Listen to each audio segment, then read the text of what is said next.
What's happening, everybody? How y'all doing? I was thinking about something, right? I'm on my way to the gym, and I was just thinking about like, you ever been in a situation, and I know, I'm pretty sure everybody has, to where, you know, there's certain people that just don't like you, right? They don't even really know you. They just don't like you. You know what I'm saying? It's not that you said something to them. It ain't that you put your hands on. They just don't like you, right? And for a lot of people, they take that and then, they run with, oh, this is for my haters, all of that same stuff. I'm doing it for my haters, this, that, and the other, right? But what I'm starting to understand is when people just don't like you, you have to take that with a badge of honor. And let me explain why. It's not that they don't like you, it's, I believe, that it's the devil in them that sees where you're going inside of you, right? I'm a firm believer that God puts something in all of us, right? That has to be birthed into the world, right? So it has to be birthed into the world. And sometimes your greatness that you might not even tapped into yet, the devil sees it. And see, the devil, he can't mess with, your future. He has to deal with the present. So because he has to deal with the present, the devil in them looks at you and they like, no, that greatness in you is irritating my demons.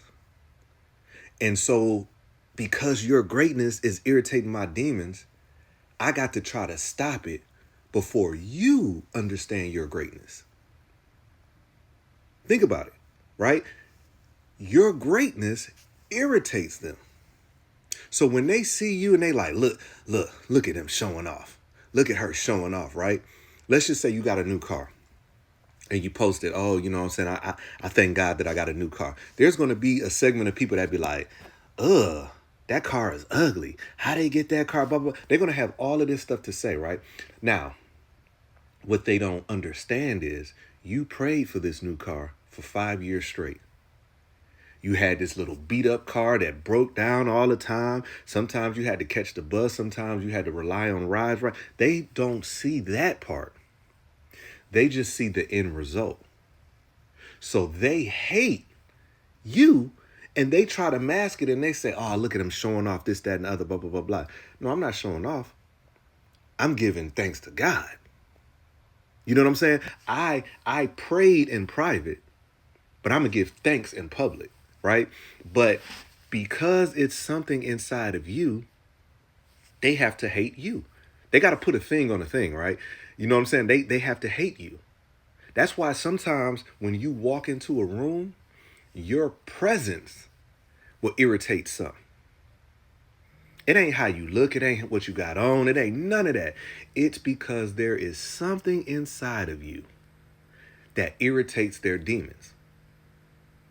So that's why I believe that you have to stop, having this moniker of, oh, I'm doing it for my haters, you know what I'm saying? So my haters can see me and blah blah blah blah. Oh, keep on hating, you know what I'm saying? It's only gonna get better. I think that's stupid.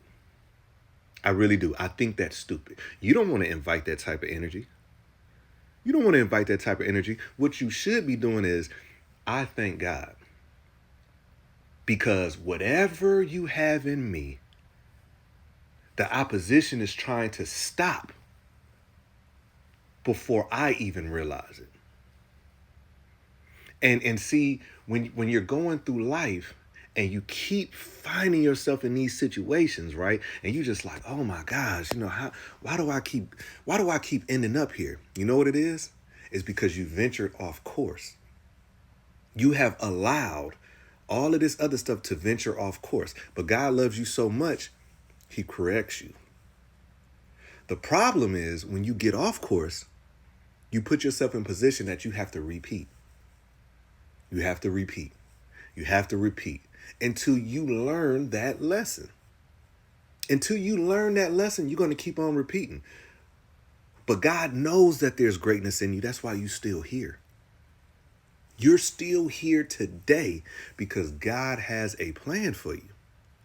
You just got to figure out what it is.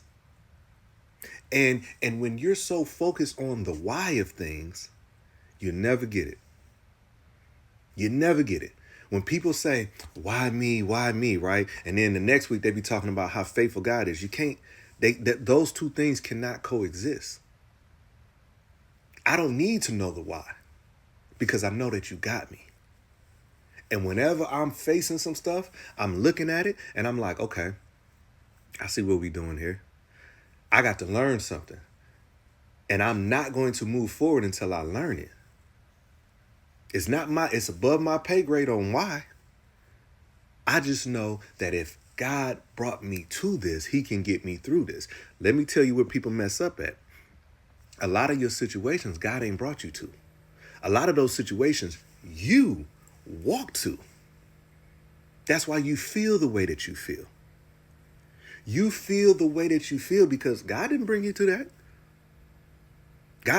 God did not put you there. You put yourself there. At some point you strayed and see, I believe that God has seasons for us. And sometimes that season is to just be still. Don't move. Don't move. Sometimes that season can be don't say nothing. Everybody's talking about you. Everybody's doing this, that, and the other. And you queen or king of the snapback. But sometimes the season that God had you in is just to be just be quiet. The problem is when you're in that season and you choose to talk. You choose to move. God says, stay put. You say, nah, I'm doing this, that, and the other, right? So guess what? Now that you have moved, you have strayed away for the season that he has you in. That's why you in there. Sometimes when you keep talking about all of these bills that you have, right? All of these bills. I got all of these bills. Oh my God, the pressure, this, that, and other. You did that because guess what? You got bills, but you got Jordans. You can have every pair of Jordans in the world, right? But you know what that bank account looking like. And that's why when things happen, you always got to reach out. Right. And then when it finally comes to the point to where it's like, OK, well, I can't help you out, this, that, and other, then they're the enemy. Then you go on social media talking about something. You know what? I ain't going to help nobody no more, this, that, and the other, blah, blah, blah, blah, this, that, and other. No, you put yourself in a problem because God told you to stay put. God told you to be quiet. But you strayed away. See, when you're dealing with pressure, and you're not covered by God because you chose to step out of alignment, pressure causes you to rely on what worked the last time. Pressure causes you to rely on what's comfortable. That's why a lot of people double back and they spin the block and they get right back in that same relationship. You know why? Because it's comfortable. It's not good for you. It's comfortable. Right? And anything that grows, it is uncomfortable. Growth hurts. When you in the gym and you working out, if you're doing it right, it hurt. You're sore because your body is growing. You can go in the gym for an hour. If you really don't do nothing, you don't feel nothing. You're not growing. Right? So when you come under pressure, if you really don't want to grow, you fall back to what's comfortable. Old relationships, old circles, old mind frame. And that's why you're not growing. So to summarize all of this, understand that God has a season for everything. You just got to listen. Listen to what season that you're in. If you have a season that, you know what, I got to lay low, I got to stay off of social media, I got to focus on me, be in that season. Don't say, okay, I'm going to do that and then stray away and then wonder why X, Y, and Z is happening. Just be in your season. And remember, what's inside of you is what causes those people to hate you.